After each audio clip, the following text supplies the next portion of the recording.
हम लोगों को ये देखना चाहिए कि हम लोग ऐसा बनाए अपने मन को कि कहीं पे भी हमारे मन में ऐसी गड़बड़ स्थिति उत्पन्न ना हो।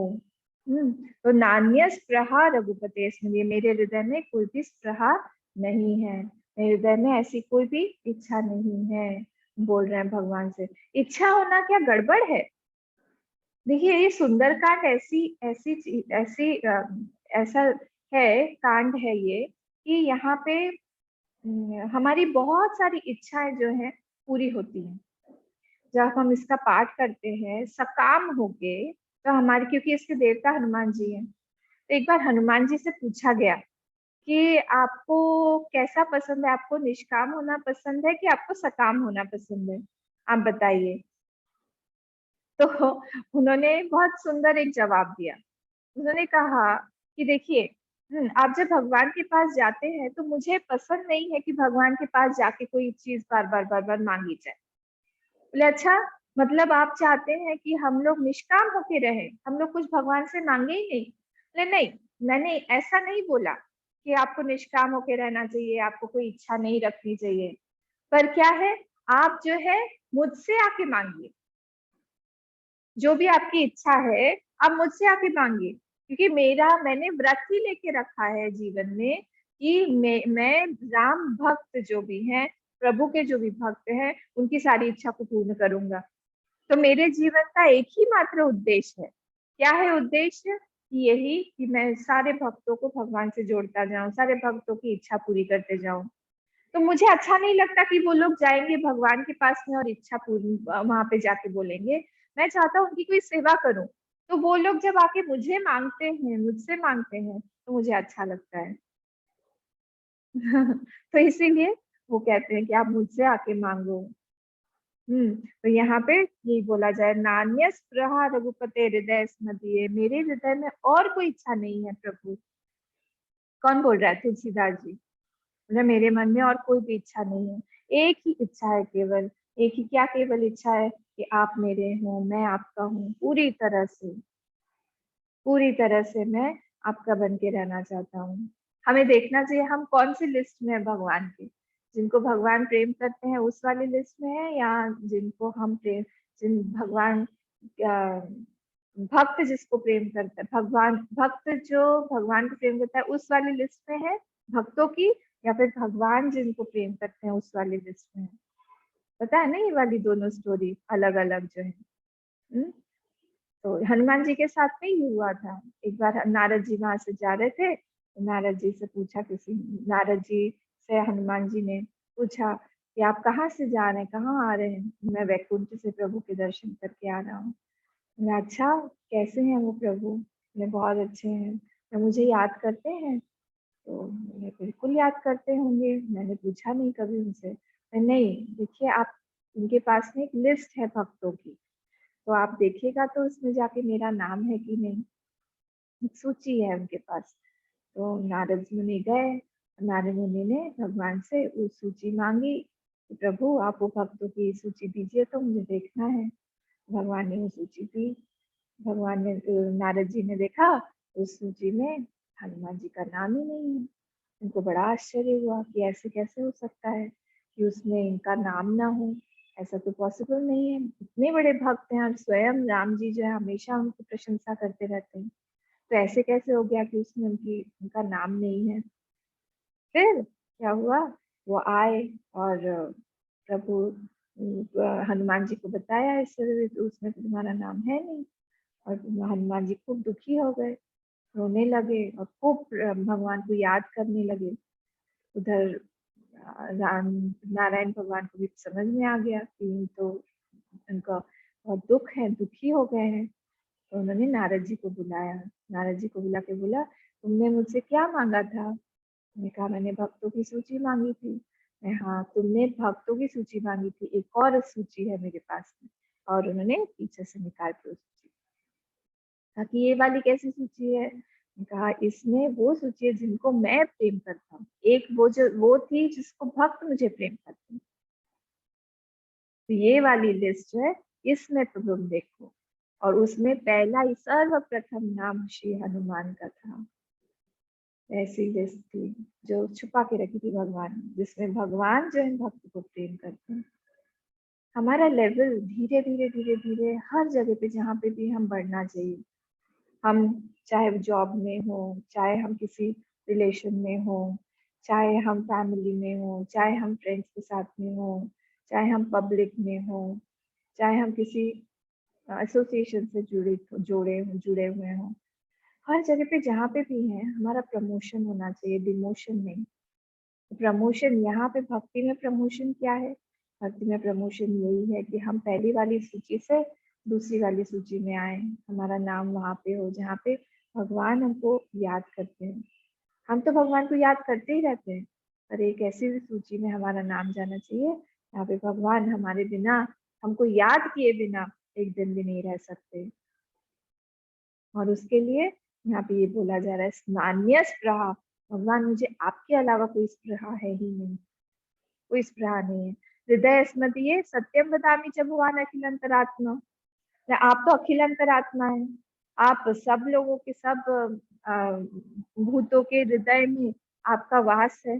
सारी श्रुति स्मृति पुराण सब लोग सब जगह पे आप बोला जाता है कि आप जो है हृदय रूपी गुहा में बैठे हैं। सत्यम ज्ञानम अनंतम ब्रह्म निहते यो वेद निहितम गुहायाम परमे व्योमन बोला गया है ये भी तैत्तिरीय में। और फिर उसमें भी इसमें कठोपनिषद में भी बोला गया है मुंडक में, गा सुपर्णा से जा सखाया समानम वृक्षम से परिशस्व जाते, बोले ये पूरा जो शरीर है जिसमें ये वृक्ष की तरह है, इसमें दो पक्षी रहते हैं घोंसला बना के, और उसमें से एक जो पक्षी है वो क्या करता है, निरंतर वो पिप्पलम स्वादु अत्ति, एकम तयोर एकम पिप्पलम स्वादु अत्ति, वो पिप्पल का वृक्ष है ये, और उसकी वृक्ष में लाल लाल जो फल लगे हुए हैं वो विषय भोग संसार, हमारा पैसा घर फैमिली बंधु बांधव घूमने जाना मूवी देखना कपड़ा ये वो कार चाहिए हमें, बहुत सारी चीजें, ये सारे पिप्पलम है। पिप्पलम स्वादु अत्ति, वो खाता रहता है, उसमें से जो एक है जो जीव नाम का जो पक्षी है, और जो दूसरा है तयोरम्य अनशनन अभिचाकिषुति, वो अनशनन रहता है, वो उसने व्रत ले लिया है। क्यों उसका व्रत क्या है? उसका व्रत यही है कि जो संसार है वो तो सब मिथ्या है, यहाँ पे कुछ है ही नहीं, यहाँ पे भोग करके फायदा क्या हुआ? क्योंकि यहाँ पे जो भोग में भी वो जो लालिमा है, उस भोग में भी जो रस है, उस भोग में भी जो आनंद तत्व है, वो आनंद तत्व तो मेरे ही अंदर से उस भोग में जा रहा है, इसलिए उस भोग में कोई आनंद हो ही नहीं सकता है। छोटी छोटी आनंद के लिए मैं क्यों भागू? ये ज्ञान में निश्चित वो जो दूसरा है वो इस वाले पक्षी के लिए इंतजार करता रहता है, देखता रहता है। यही हमारी अंतरात्मा है।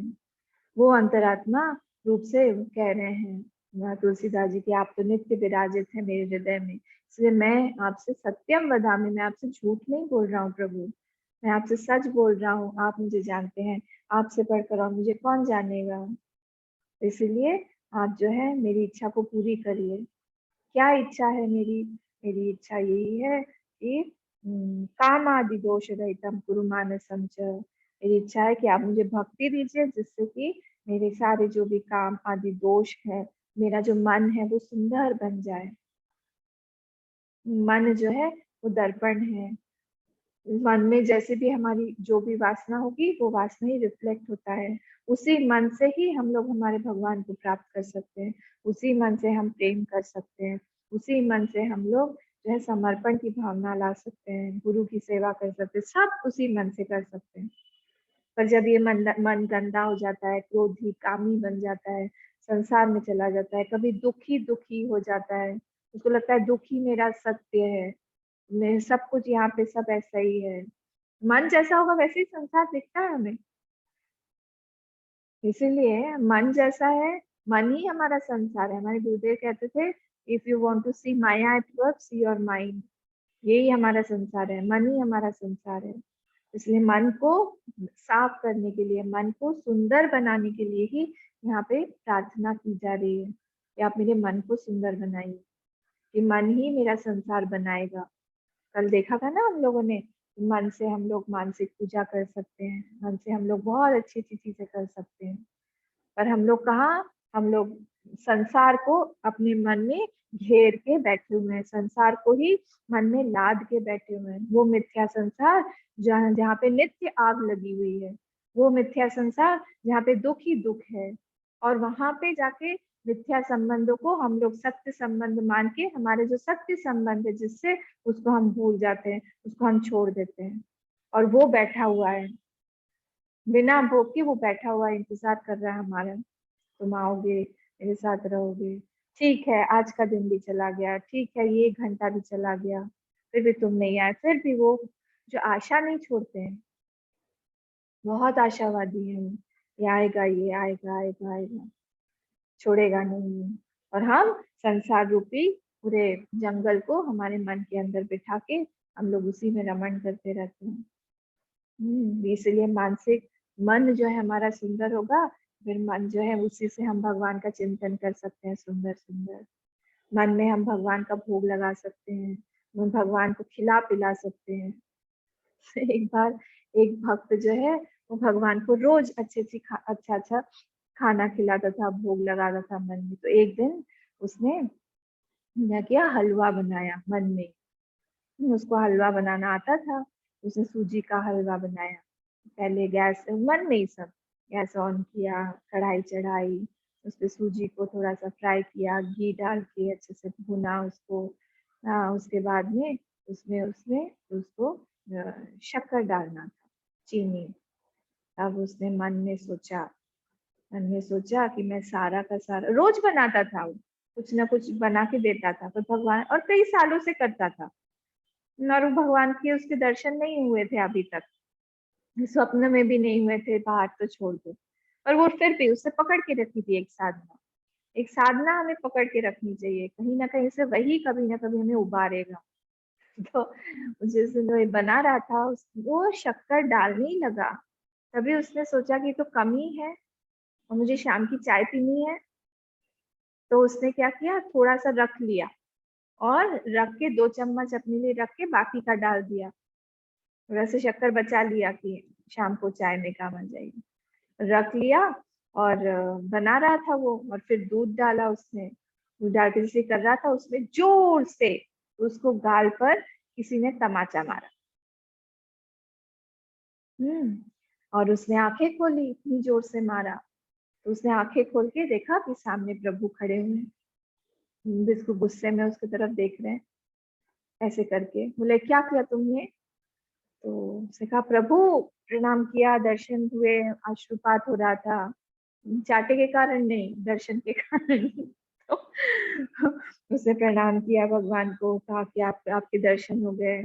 प्रभु फिर भी गुस्से में ही खड़े हुए थे। तो आप एक बात बताइए, मैं तो रोज आपको कुछ ना कुछ खिलाता हूँ, तरह तरह का व्यंजन बना के खिलाता हूँ, तब आप नहीं आए, आज ही आप क्यों आ गए, आज ही आप आए और आज ही आपने मारा। तब भगवान ने उसको जवाब दिया कि नहीं, तुम रोज बनाते हो तभी वहां पे तुम्हारी थोड़ी सी मिथ्या बुद्धि रहती है, उनको थोड़ा सा लगता है कि हाँ पता नहीं मिल रहा है कि नहीं उनको। पर आज जब तुम शक्कर बचा रहे थे अपने लिए, तुम्हारी इतनी सत्य बुद्धि हो गई थी उसमें कि वो पूरी तरह से मुझे आना ही पड़ा, इसने बचा लिया है, इसे ये यहाँ पे मुझे बिना चीनी के ही खिलाएगा। तो इसीलिए भगवान सामने आ गए। तो जितना हमारा विश्वास होगा उस भगवान पे कि हम जब पूजा कर रहे हैं वो ले रहे हैं उस चीज को, हमारे अंतरात्मा बन के ही जब शास्त्र बोल रहा है, स्मृति बोल रही है, तो वहीं पे बैठे हुए हैं। पर हमको फिर भी हमारी, क्योंकि अंतरात्मा, क्योंकि हमारा अंतःकरण शुद्ध नहीं है, हमारा मनस में कालीमा है, तरह तरह की वासनाएं हैं, तरह तरह की स्पृहा इच्छाएं हैं, तरह तरह की। इसीलिए क्या होता है, हम उस उस भगवान के सत्यता से थोड़ा सा दूर आ जाते हैं। हमको लगता है जो चीज हम रोज देख रहे हैं वही बस सत्य है, और बाकी जो हम लोग भगवान के बारे में सोचे वो इमेजिनेशन है, कल्पना है। पर इसका बिल्कुल विरुद्ध, ऑपोजिट है, विपरीत है, कि जो चीज हमें सामने दिखाई दे रही है वो हमारी कल्पना है। उसमें हमने जो सत्य बुद्धि डाल के रखी है, सत्य वृत्ति बना के रखी है उस चीज की, वो हमारी कल्पना है, वो सत्य नहीं है, क्योंकि हमारे हाथ से सब छूट रहा है।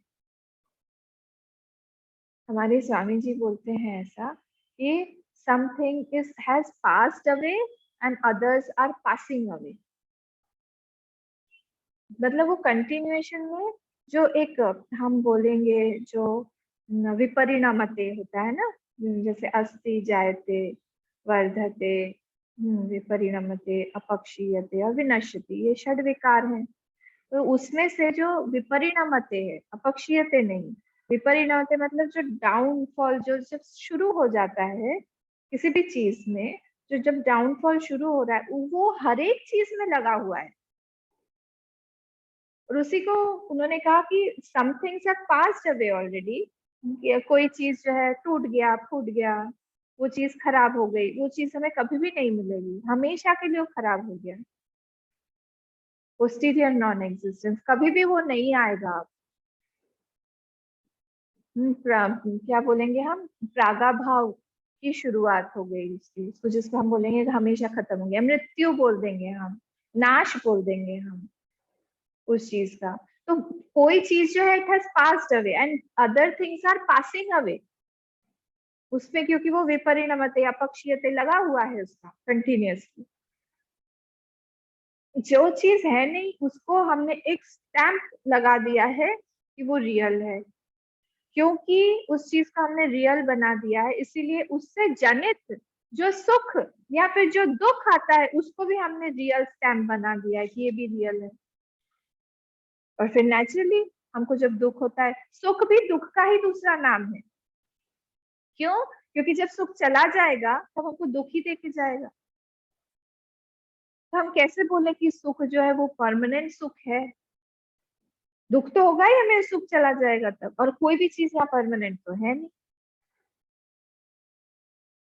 इसलिए यहाँ पे हम लोग जो है उल्टा हमने जो कर दिया है ना, इसको बोलते हैं मूढ़, मूढ़ भाव। मूढ़ मतलब होता है जैसे गर्भ जो है वो उल्टा लटका रहता है गर्भ में, वो उल्टा है, वैसे मूढ़ गर्भ जो है हमारी बुद्धि उल्टी हो गई है संसार के लिए। सब कुछ यहाँ पे हमने एक ऐसा चश्मा माया ने हम सब लोगों को पहना दिया है कि जो जो जो सत्य है वो मिथ्या लगता है, जो मिथ्या है वो सत्य लगता है। जब हम मन में भी हम भगवान की पूजा कर रहे होते हैं तभी भी हमारे मन में एक संशय वृत्ति रहती है, पता नहीं ये पूजा वो ले रहे हैं, पता नहीं, एक डाउट रहता है जरूर। पर जब हमको पूरी तरह से लगता है कि नहीं, ले रहे हैं भगवान, है भगवान, खा रहे हैं भगवान, भगवान टेस्ट भी कर रहे हैं, हमको बताते भी हैं, हम जितना सत्य मानेंगे वहां से भगवान भी हमको उतना ही रेसिप्रोकेट करेंगे। एक बार एक पंडित जी थे।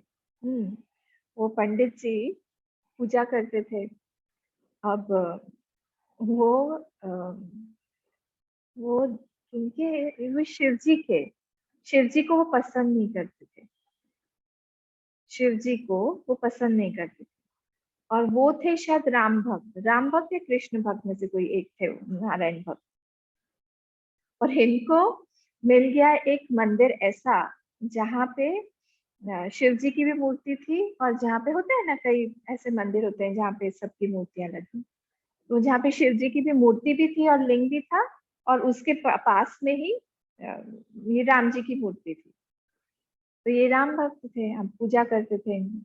अब ये एक दिन क्या हुआ, पूजा कर रहे थे, ये बहुत अच्छी एक महंगी वाली अगरबत्ती खरीद के लाए भगवान के लिए, धूप लगाने के लिए। और हम इन्होंने धूप लगाया भगवान को, आरती वारती किया, सब धूप लगाया भगवान राम के सामने। और हवा ऐसी चली, हवा चली तो वो जो धूप उड़ उड़ के वो उधर शिव जी के नाक में जाए। तो इनको बहुत गुस्सा लगी, इन्होंने रुई निकाला, बहुत सारा रुई निकाल के वो शिव जी के पास में गए और शिव जी के नाक में ठूस दिया। कि ये धूप जो है ये मैंने स्पेशली मेरे भगवान के लिए लाया है, आप नहीं लेंगे। नाक में जाके प्लग कर दिया दोनों।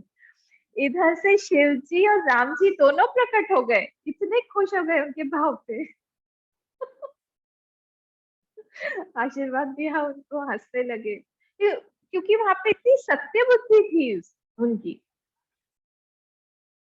ये कैसे हो पाता है जब अंतःकरण की जितनी शुद्धता रहती है, उतना ज्यादा हम लोग सत्य को जल्दी ग्रैस्प कर लेते हैं, उसको छोड़ते नहीं हैं।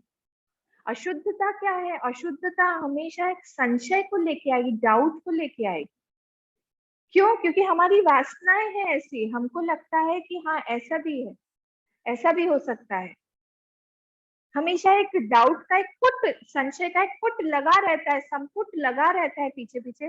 पता नहीं क्यों ऐसा हो रहा है, पता नहीं होगा कि नहीं, पता नहीं शास्त्र ऐसे करते हैं कि नहीं, जो भी कह रहा है सही है कि नहीं, पता नहीं है जो गुरु बोल रहा है सही है कि नहीं, पता नहीं इतने संतों ने बोला है सही है कि नहीं।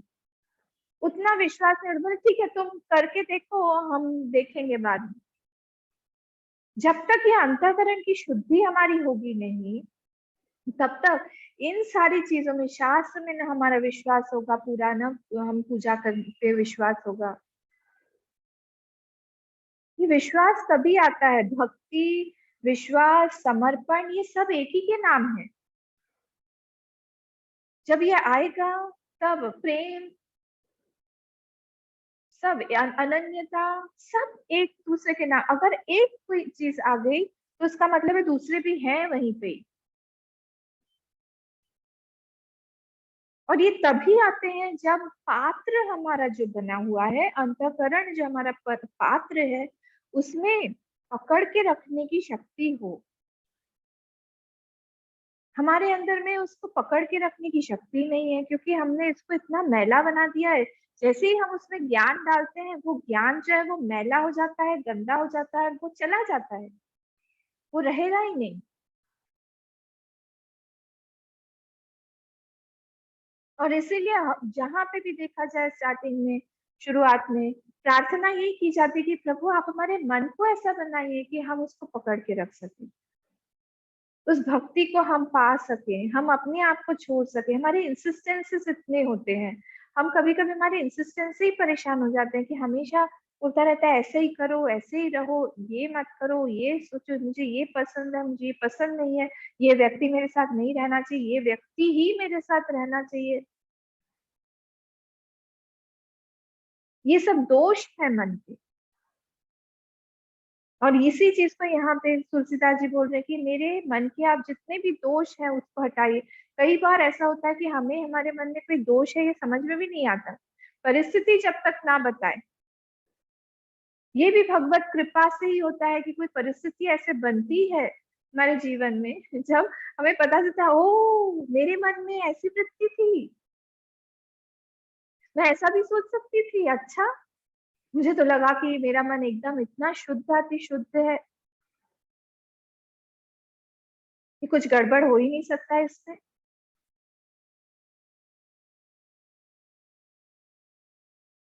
इसलिए अगर परिस्थिति आपको कुछ दिखा रही है, हमेशा हमारी एक दृष्टि उस परिस्थिति पे होनी चाहिए कि वो परिस्थिति हमको क्या सिखा रही है, वो परिस्थिति क्यों बनी है, वो परिस्थिति जो है वो क्या चाह रही है हमसे। और जैसे ही हम देखेंगे कि वो परिस्थिति से हमने कुछ सीख लिया है, उस परिस्थिति जो हमको बताना चाह रही थी, इंगित करना चाह रही थी, वो हमने जान लिया है, वो परिस्थिति धीरे धीरे धीरे धीरे फेड अवे होने लगी, चली जाएगी। इसलिए तरह तरह के जो दोष है हमारे हृदय में, जब तक हम उनको साफ नहीं करेंगे, जब तक हम उनको भगवान से बोल के समर्पण नहीं करेंगे, तब तक हमारे अंदर वो जो भक्ति है, निर्भरा भक्ति जिसको बोला गया है, वो हमारे अंदर नहीं आ पाएगी। और एक और बात ये है कि हम हमारे दोषों को अपने बलबूते पर, अपनी शक्ति से नहीं हटा सकते हैं। ये उस पेड़ की तरह है जिसकी जड़ बहुत डीप चली गई है, क्योंकि जन्मों से हम लोग उस दोष को बहुत नरिश किए हुए हैं, हमने बहुत उसको पोषण दिया हुआ है। कैसे पोषण देते हैं हम किसी दोष को? बार बार अभ्यास करके। और वो अब हमारी स्किन बन गई, हमारे त्वचा जैसी बन गई है, इतने पास है हमारे। और इसलिए रोना चाहिए भगवान के पास में, हम जाके हमें ये भी नहीं पता होता कि हमें भगवान के पास जाकर किस लिए रोना चाहिए। हम रोते हैं, हम संसार मांग मांग के रोते हैं। हम रोते हैं भगवान से, हम कोई परिस्थिति मांग के रोते हैं या परिस्थिति हटाने के लिए रोते हैं। कहीं ना कहीं वो संसार के ही थ्रू, हम संसार को ही मांगने के लिए हम भगवान के पास जाते हैं। हम ये भगवान से नहीं मांगते कि भगवान आप हमको जैसा देखना चाहते हैं, आपने भी तो मेरे, आपके भी मन में मेरी कोई छवि होगी ना, जो आप मुझसे एक्सपेक्ट कर रहे हैं, जो आप मुझसे आशा कर रहे होंगे कि ये व्यक्ति ऐसा बने। कितना दिया है मैंने इसको, कितनी परिस्थितियां दी है इसको, इसको गुरु दिए, इसको शास्त्र दिए, इसके हाथ में ऐसी ऐसी पुस्तकें दी, गीता दी है, सब कुछ दिया है, फिर भी ये जो है मेरी तरफ नहीं देख रहा है। फिर भी जाता है संसार के पास ही जाता है, फिर भी जाता है, मांगता है किससे, संसार से ही मांगता है। मोरदास भगवान कहते हैं रामचरितमानस, मोरदास का ही न रासा, करई तो कहो कहा विश्वासा। बोले मैं कैसे बोलूं, मैं मोरदास कहा ही, मेरा दास बोलता है मैं उन भगवान का दास हूँ, भगवान का भक्त हूँ। कहीं न आशा करई तो कहाँ कहूँ विश्वास, पर नर नर ही आशा, कहाँ पे उसकी आशा है, संसार में उसकी आशा है। जैसे ही कहीं पे कुछ काम बिगड़ता है, मेरे पास नहीं आता, सबसे पहले वो देखता है कि मैं किसके पास जाके मदद मांगू। आखिरी में जब कहीं पे भी उसका काम बनता नहीं है, तब वो आके मेरे पास में रोता है। मैं कैसे मानूं कि इसका विश्वास है। ये श्लोक हमको हमारा बनाना है इसी जन्म में, 2022 में। अब भी खत्म हो जाएगा देखते देखते। इसीलिए इस चीज को निर्भरा भक्ति, निर्भरा भक्ति मतलब मेरा मेरा और कोई नहीं है आपके बिना, और मुझे कोई और चाहिए भी नहीं। सारे जितने भी कारक है, कर्ता ने, कर्म को करण से, संप्रदान के लिए अपादान से अलग, अधिकरण में विपर, सारे के सारे आप पर ही लागू होते हैं। मैं आपको चाहता हूँ, आपके लिए चाहता हूँ, आपसे चाहता हूँ, ठीक है, आपको देना चाहता हूँ, आपसे ही संबंध है, आप में ही है। सारे के सारे कारक जो है वही, ये जब भक्ति हम वहां पे लगाएंगे, उसी को बोलते हैं हम निर्भरा भक्ति। हमको और कुछ नहीं चाहिए प्रभु, हम सब कुछ, सारी चीजें, सब कुछ हम आपको ही, आपके चरणों में आपको ही समर्पित कर रहे हैं। जो कुछ आपने दिया है मुझे, वो भी आपका है, मैं भी आपका ही हूँ, सब कुछ आप ही का है।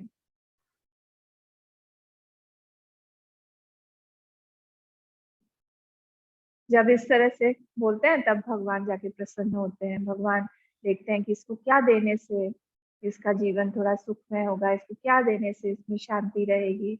और वही अंदर से भी और बाहर से भी हमें परिस्थिति देते हैं। अंदर से वैसा मन देते हैं, बाहर से वैसी परिस्थिति देते हैं। और इन दोनों के लिए उनको मनाना, कहीं अगर हमारी कोई बात अटक रही है, कहीं अगर परिस्थिति में कुछ समस्या है, कहीं अगर अगर हमारे मन में कोई समस्या है, इसका मतलब यही है इस अंतर्यामी को हमने प्रसन्न नहीं किया हुआ है। जब उसको प्रसन्न करेंगे, हमारा अपने आप भगवान जो है हमारी परिस्थिति देंगे। अगले श्लोक में आते हैं, हम लोग पढ़ लेते हैं अगला श्लोक।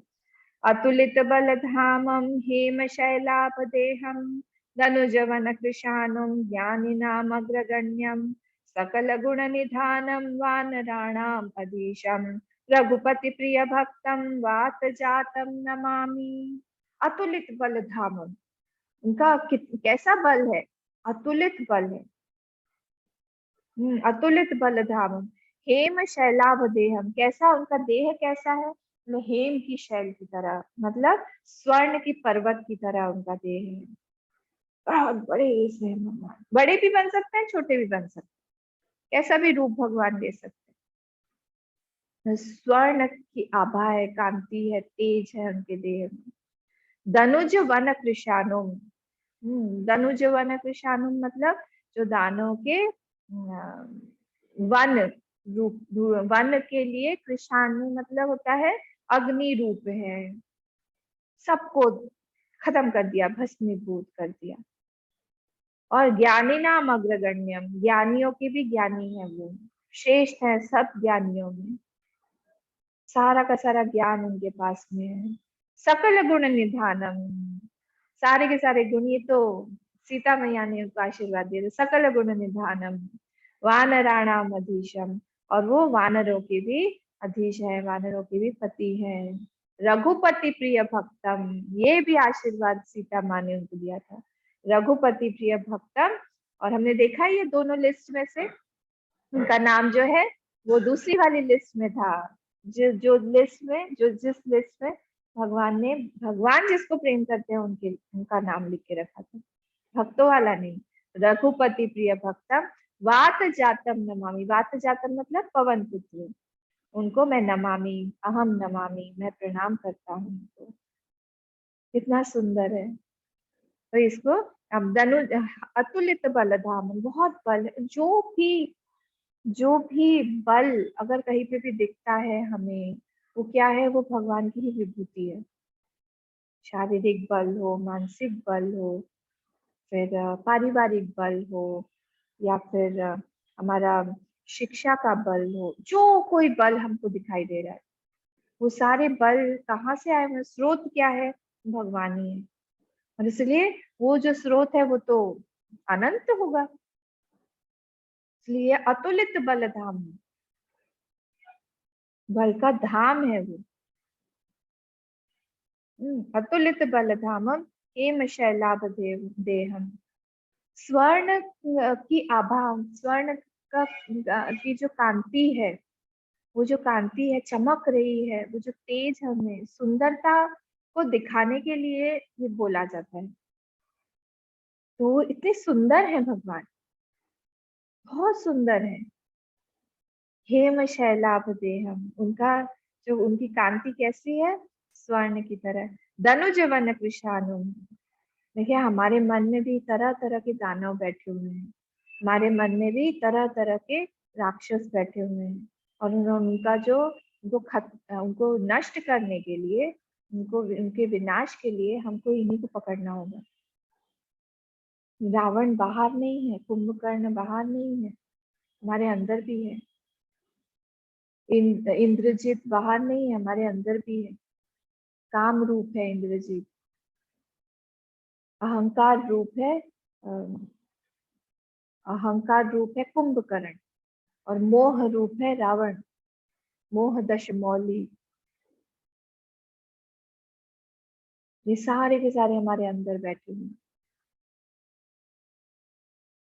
तो इनको अगर हम भगवान को नहीं पकड़ेंगे तो हम लोग जो है इनसे हम पिसते ही जाते हैं। रोज हमारे ऊपर नीचे लोग उठाते हैं हमको, पटकते हैं हमको, उठा पटक चल रहा है कंटिन्यूअसली।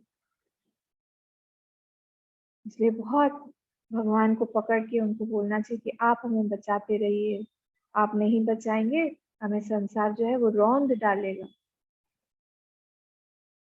और इसलिए ये धनुज वन कृशानु, जब हम भगवान के पास जाते हैं, हनुमान जी से प्रार्थना करते हैं, तब हनुमान जी आ जाते हैं सामने, और उनके सामने आते ही ये सारे के सारे भाग जाएंगे, ये डरते हैं।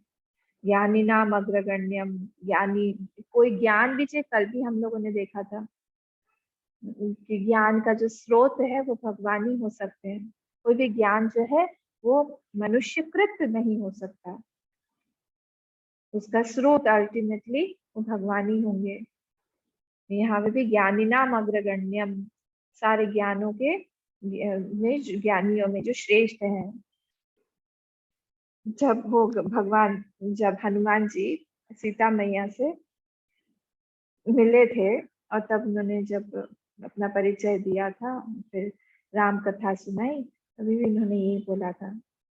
हाँ, सीता जी ने उनको आशीर्वाद दिया। सुंदरकांड नहीं आता है, अजर अमर गुण निधि सुत हो, करहु बहुत रघुनायक छोहु, करहु कृपा प्रभु अस सुनि काना, निर्भर प्रेम मगन हनुमान। उनको बहुत पहले आशीर्वाद देती रही कि तुमको ये भी, तुम्हारी इच्छा पूरी हो, तुम्हारा आशीष दीन राम प्रिय जाना, ओहु तात बलशील निधाना।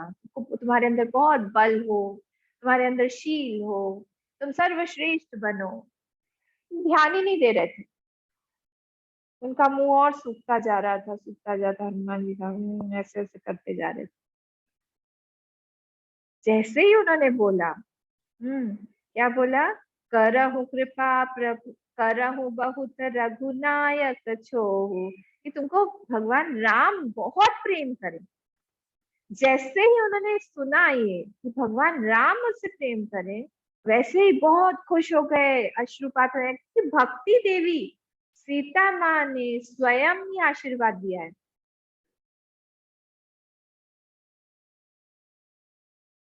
तो सीता माँ स्वयं आशीर्वाद दे रही है तो क्या चाहिए। ये यहाँ पे उन्होंने कहा, और तो सारा जितना भी उनके पास में आशीर्वाद है, ये सारा सीता जी से ही उनको प्राप्त है। देखिए, जब वात जातम में भी यही आएगा, पवन पुत्र जो उनको बोला गया है, कहाँ से आया उनके पास में बल, जब वो सूर्य को खाने के लिए गए थे, ग्रसने के लिए। ये हमने पिछले बार भी देखा था हनुमत चरित में भी।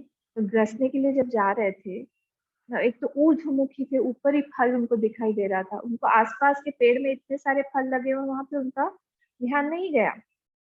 उनको दिखाई देता ऊपर में इतना बड़ा एक फल दिखाई दे रहा। जब वो जा रहे थे वहां पे, तब उन्होंने देखा कि पास में से एक राहु जो है वो ग्रसने के लिए, सूर्य को ग्रसने के लिए वो तेजी से आ रहा है। एक्चुअली वो बचाने के लिए उन्होंने सोचा था कि मैं मुंह में रख लेता हूँ तो ये चला जाएगा, नहीं तो ये ग्रस लेगा। और ये सूर्य जो है, इसी वंश में मेरे प्रभु जो है अवतरित होने वाले हैं आगे, सूर्य वंश में राम जी। और मैं जब यहाँ पे हूँ, मैं कैसे देखूंगी कि कोई और सूर्य को ग्रहण कर लेगा, ये तो अनुचित हो जाएगा। इसीलिए उन्होंने उसकी रक्षा के लिए उसको मुंह में रख लिया था सूर्य को। पर जैसे ही इंद्र ने सुना, राहु जाके फटाफट जाके बोल के आ गए इंद्र को कि देखो उसने ग्रस लिया है। जैसे ही इंद्र वहां पे आए, उन्होंने देखा, इंद्र ने अपना वज्र जो है मार दिया। हनुमान तभी नाम हुआ ना, हनु मतलब है चिन्ह, चिन्ह को जिन पे जिससे जिसकी टूट गई है, मान भंग हुई है। तब वो हनुमान जो है वो गिर गए नीचे पृथ्वी पे आके, उनको वज्र से चोट मारा। और इसी क्षण तब पवन जो देवता है वो आए वहां पे, और उन्होंने कहा कि तुम जो है तुम इस चीज को देख नहीं पाए, और इसलिए अब मैं पूरी की पूरी सृष्टि का जो पवन है, जो वायु है, उसको मैं रोक दूंगा, क्योंकि तुमने मेरे पुत्र को मारा है।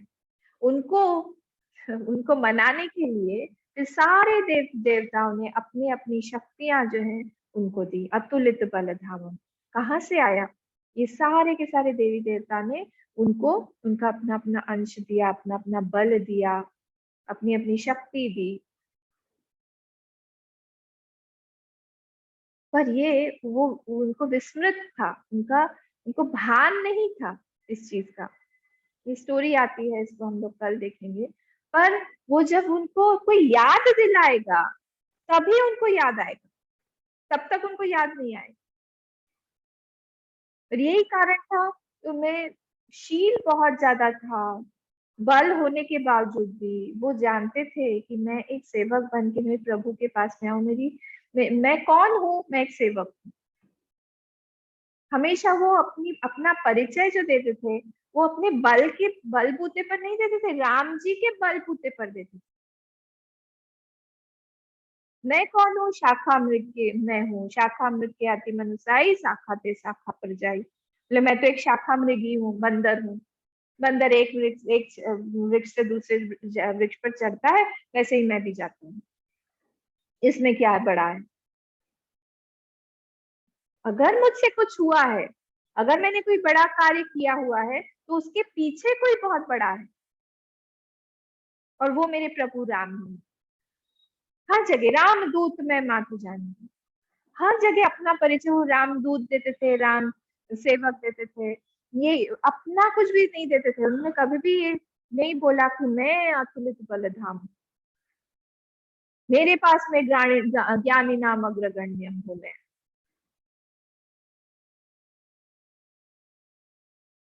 छोटा होना, बड़ा होना, दोनों चीजें हमको संसार में करना आना चाहिए। कि हम छोटे भी बन जाए कभी, हम कभी बड़े भी बन जाए। जब कभी हम लोग को जरूरत है परिस्थिति को कि हम लीडर बन के लीड करें, हम बड़े बन जाएं। पर कभी कभी आवश्यकता होती है कि तुम छोटे बन के चुपचाप रहो, साइड में रहो, दूसरों को करने दो, तब हम वैसे भी बन जाए, हमें कोई प्रॉब्लम नहीं। ये सिखाते हैं उनके चरित्र में। हम क्या बोले, कहाँ क्या नहीं सीख सकते, अनगिनत उनमें क्वालिटीज हैं, गुण हैं। सकल गुण निधान, सारे के सारे गुण जो है उनके अंदर है, सारे के सारे गुणों के निधान है। चलिए हम पाठ कर लेते हैं आगे वाला, फर्स्ट वाला ये, फिर हम आगे देखते हैं। तो कल भी हमारा पाठ रह गया था, जामवंत के बचन सुहाए। जामवंत के बचन सुहाए, सुनि हनुमंत हृदय अति भाए। तब लगी मोहि परिखेहु तुम भाई, कही दुख कंद मूल फल खाई। जब लगी आवो कही देखी, होई काजु मोहि हर्ष विशेषी। यह कई नाई सबनि कहु माता, चले हर्षि हिय धरि रघुनाथा। सिंधु तीर एक भूधर सुंदर, कौतुक कूदि चढ़े उता ऊपर।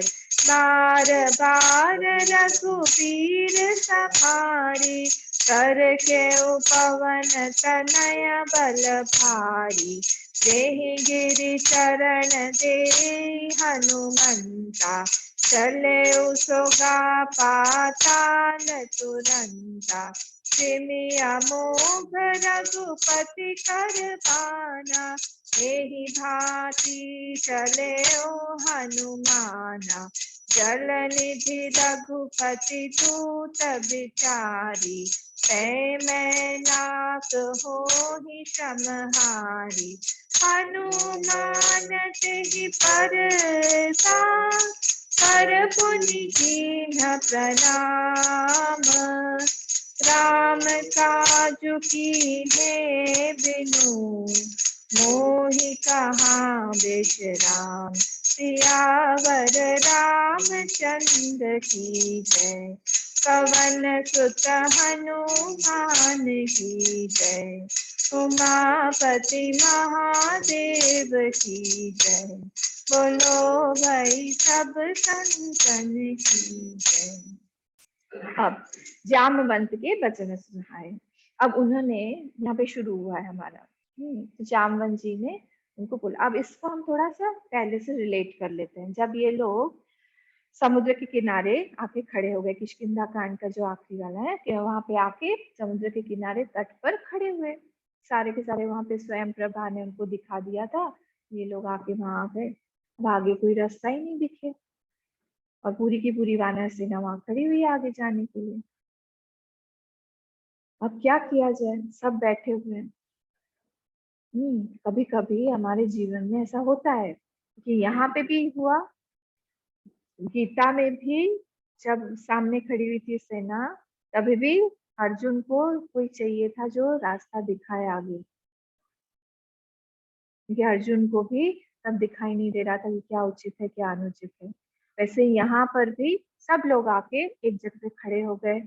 अब उनको रास्ता दिखाई नहीं दिया, पानी पानी, जलधि है, ओशन है सामने, समुद्र है, कहाँ जाएंगे।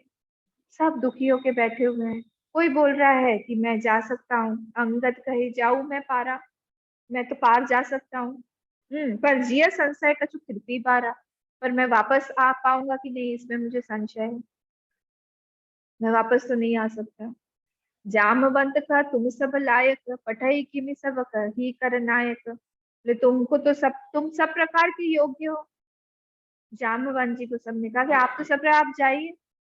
पर उन्होंने कहा कि नहीं, मैं जब वामन अवतार में, जब मैं यंग था, यूथफुल था पूरा, मैं युवा था, तब मैं भगवान जब वामन अवतार में चरण ऐसे करके बढ़ा रहे थे 3 पग के लिए, जब उन्होंने पहला चरण बढ़ाया उसी समय मैंने उनकी 3 परिक्रमा कर ली थी, मेरे पास में इतना बल था। पर अभी तो मैं बहुत बूढ़ा हो गया हूँ, इसीलिए मैं कुछ नहीं कर सकता। तब हनुमान जी ने जामवन जी ने इनको बोला, हनुमान जी का चुप साधी रहो बलवाना, तुम क्यों चुपचाप बैठे हुए हो हनुमान?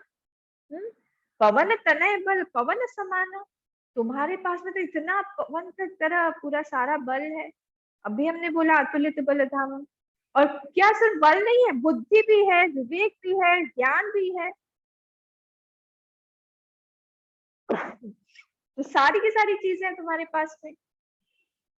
एक चीज से वहां काम, देखिए सबको पता है एक चीज से वहां काम नहीं चलेगा, वहां पे सब चाहिए हमें। बुद्धि भी चाहिए, बल भी चाहिए, विज्ञान भी चाहिए, भक्ति भी चाहिए। क्योंकि भगवान ने कुछ बोल के नहीं भेजा था हनुमान जी को कि तुम वहां पे जाके लंका दहन करके आना, तो कोई प्लान नहीं था ऐसा। वहां पे त्रिजटा के थ्रू बुलवाया। अब अगर भक्ति नहीं होगी तो त्रिजटा बोल रही है सीता मैया को कि मैंने देखा वानर, एक वानर आया और वानर लंका जारी, उसने पूरा का पूरा लंका को जला दिया। अगर भक्ति का पुट नहीं होगा हमारे मन में, अगर जो उन्होंने मांगा था कि कामादि दोष रहितम रघुपुंगव में, आप मेरे हृदय को कामादि दोष बना, दोष रहितम, उससे रहित बना दीजिए। अगर इस यहाँ पे प्योरिटी नहीं होगी, उस सपने को वो कैसे बोलेगा कि ये सत्य है, या फिर इसमें मुझे कहीं भगवान का ही मार्गदर्शन दिखाई दे रहा है। मार्गदर्शन देखने के लिए भी अगर प्रकृति हमको दिखा भी रही है तो भी हमारे अंदर इतनी प्योरिटी होनी चाहिए कि हम उस चीज को देख पाए। कभी हमें मिस कर जाते हैं, बाद में समझ में आता है हाँ ये तो हुआ था, बोला गया था मत जाओ वहां पे। कई बार प्रकृति ने बताया, कुछ कुछ करके प्रकृति ने बताया, मतलब कोई कोइंसिडेंस ऐसे बन जाता है, हमारा ध्यान नहीं जाता, बाद में हमको लगता है कि हाँ हुआ था ऐसा, बता रही थी प्रकृति मत करो। उसके लिए शुद्धता चाहिए, पर हम पकड़ नहीं पाते हैं उसको। इसलिए बल बुद्धि विवेक विज्ञान सब कुछ है। कवन सु काज कठिन जग माही, तुम्हारे लिए क्या कठिन है? हाँ, और राम काज लगी तब अवतारा, तुम्हारा तो अवतार ही हुआ है राम काज करने के लिए, उठो तो चलो जाओ। सुनत ही भयो पर्वताकारा, और पर्वत के समान अब हेम शैलाभ दे हम बंद, पूरा पर्वत के समान बड़े हो गए, बन के गरजने लगे। कनक बरन तन तेज विराजा, मानव अपर गिरिन कर राजा। ऐसे लग रहा था जैसे कोई बड़ा पहाड़ ही खड़ा हो गया, बड़ा बड़े बन गए ऐसे खड़े होके। सिंहनाद करी बारह बारह, ओ जोर जोर से सिंहनाद करने लगे। लील ही नागो जलती खारा, सहित सहाय राम नहीं मारी, आनो यहाँ त्रिकूट उपारी। बोले जामवन जी मैं अभी जाता हूँ, मैं जाके पूरा का पूरा त्रिकूट जो है, मैं पूरा का पूरा लंका को उजाड़ दूंगा। हाँ, और मैं सीता जी का को लेके अभी आ जाऊंगा, रावण को मैं मार डालूंगा। अब देखिए, जामवंत मैं पूछा हूं तो ही, ये बोला है बुद्धि बल विज्ञान। मैं आपसे पूछ रहा हूं, अगर हमारे पास में इतना बल है, तभी भगवान ने दे दिया हमको सब कुछ, इतना बल दे दिया कि हम समुद्र को पी डालेंगे, हम कुछ भी कर सकते हैं। हम किसी से पूछेंगे कि अभी मुझे क्या करना चाहिए बताइए तो जामवन जी, हाँ क्या करूं मैं वहां जाके? मैं जो बोल रहा हूँ वो आप करिए, डायरेक्ट हम बोल देंगे। हाँ अपना अपना सब मत जो है अपने पास रखिए, हाँ देखा जाएगा, जो भी राम जी का है वो सब बाद में देखा जाएगा, अभी जाके हमको बस यहाँ पे फिनिश करना है, सब खत्म करना है, बहुत हो गया है। उसने कहा नहीं, जामवंत मैं पूछूं तो ही, उचित सिखावनु दीजहु मोहि। जो मुझे उचित है, जो मुझे करना चाहिए, आप मुझे वो बताइए। तब उन्होंने क्या बोला, इतना करो तात तुम जाए, तुम सिर्फ इतना करो। जामवन जी बोल रहे हैं सीता ही देखी कहां सुधी आई, तुम सीता जी का पता लगा, क्योंकि राम जी ने हमें सिर्फ सीता जी का पता खोजने के लिए भेजा है। यहाँ पे वो क्रेडिट, रावण को मारने का क्रेडिट वो हम राम जी को ही देंगे। तुम कर सकते हो, नो डाउट अबाउट इट, बाली भी कर सकता था, वो उसमें कोई संशय नहीं, पर हम इस चीज को राम जी को ही देंगे। तब निज भुज बल राजीव नैना, कौतुक लागी संग कपि सेना, तब जाके भगवान राम आएंगे। किसके साथ में? कपि सेना, वानर सेना के साथ में आएंगे, और तब जाके यहाँ पे युद्ध होगा, और फिर सीता जी को हम लोग लेके जाएंगे। तो तुम अभी क्या करो, तुम अभी सिर्फ जाके वहां पे सीता जी का पता लगा के आओ, और कुछ भी नहीं करना है। ये इसी को बोला है फर्स्ट वाली लाइन, जाम्बवंत के वचन सुहाए। उन्होंने उसको कहा कि बहुत अच्छी बात आपने बताई, बहुत सही आपने उपदेश दिया है। सुने हनुमंत हृदय अति भाई, उनको अच्छा लगा सुन के। उनको ये, उन्होंने ये नहीं बोला अरे कैसे आप ऐसे बोल सकते हैं, मेरे पास में आप ही ने बोला है कि आप भगवान के लिए आपने सेवा के लिए अवतार लिया है, मुझे इतना सारा मेरे पिताजी ने, सारे देवी देवताओं ने बल दिया हुआ है, तो आप ऐसे कैसे कह सकते हैं कि मैं सब भूल के वहां पे एक ऐसे छोटे से सेवक की तरह से काम करके वापस चुपचाप चुपचाप सीता जी का पता लगा के आ जाओ, ऐसे नहीं हो सकता। इन्होंने शील के साथ में सबको बोला कि मुझे भी मेरे हृदय में बहुत आनंद आ रहा है, मेरे हृदय में ऐसा हो रहा है, क्या लग रहा है, हो ही काजू मोही हर्ष विशेषी, मुझे ऐसा लग रहा है कि काम ये होगा ही। देखिए, अंतरात्मा हमारी बोलती है हर जगह पे, वो हमको गाइड करती है। कंडीशन क्या है कि हम हमारी प्यूरिटी को बचा के रखें, हम उसकी बात सुनते रहें, जैसा वो हमको गाइड करे वैसे करते रहें। कभी कभी हमें संशय हो जाता है कि ये मेरी वासना है या अंतरात्मा है, कौन किसकी आवाज है। ज्यादातर हमारी वासना की आवाज प्रगाढ़ रहती है, तेज रहती है, हम हमारे दूसरे मतलब अंतर्यामी को सुन ही नहीं पाते। ये अभ्यास करना चाहिए। यहाँ पे वो बोल रहे हैं, जब लगिया वो सीत ही देखी, तब तक तुम लोग यहाँ पे शांति से बैठो, थोड़ा टाइम और है, थोड़ा सा दुख सहन कर लो, फल मूल खा लो, ठीक है। और यहाँ पे उन्होंने क्या नाम है इनका, तुलसीदास जी ने, उन्होंने यहाँ पे सुंदर, हम लोग हमारा टॉपिक क्या है, सुंदरता की, सुंदर कांड की सुंदरता, यहाँ पे उन्होंने सुंदर बोल दिया। जिस पहाड़ पे वो चढ़े, उस पहाड़ को भी उन्होंने सुंदर बोल दिया। यह कही नाई सबन कही माथा, चले हर्षि यह धरि रघुनाथा। वो गए, पर ऐसे ही नहीं गए, हृदय में भगवान का रूप लिया, भगवान का रूप को प्रणाम किया। सिंधु तीर एक भूधर सुंदर, देखिए जहाँ पे, देखिए हमारा मन, इस टॉपिक को हम लोग कल और लेंगे। हमारा मन जो है, हमारा मन एक वानर की तरह है, और ये उछलता रहता है, एक इच्छा से दूसरी इच्छा, दूसरे से तीसरी इच्छा, कंटिन्यूअसली इट इज हॉपिंग, एक से दूसरे, दूसरे से तीसरे, चलता रहेगा। जब ये एक छलांग ऐसी लगाता है, जो कि इसको सीता देवी के पास में, भक्ति के पास में, शांति के पास में भेजती है, वो जो पर्वत है जिसपे वो चढ़ता है, वो पर्वत हमेशा सुंदर होगा। इसलिए यहाँ पे बोल दिया, सिंधु तीर एक भूधर सुंदर। इस चीज को, इस टॉपिक को, आज समय हो गया हमारा, हम लोग कल और देखेंगे, ठीक है। ओम पूर्णमदः पूर्णमिदं पूर्णात् पूर्णमुदच्यते, पूर्णस्य पूर्णमादाय पूर्णमेवावशिष्यते। ओम शांति शांति शांति। हरि ओम, श्री गुरुभ्यो नमः। हरि ओम।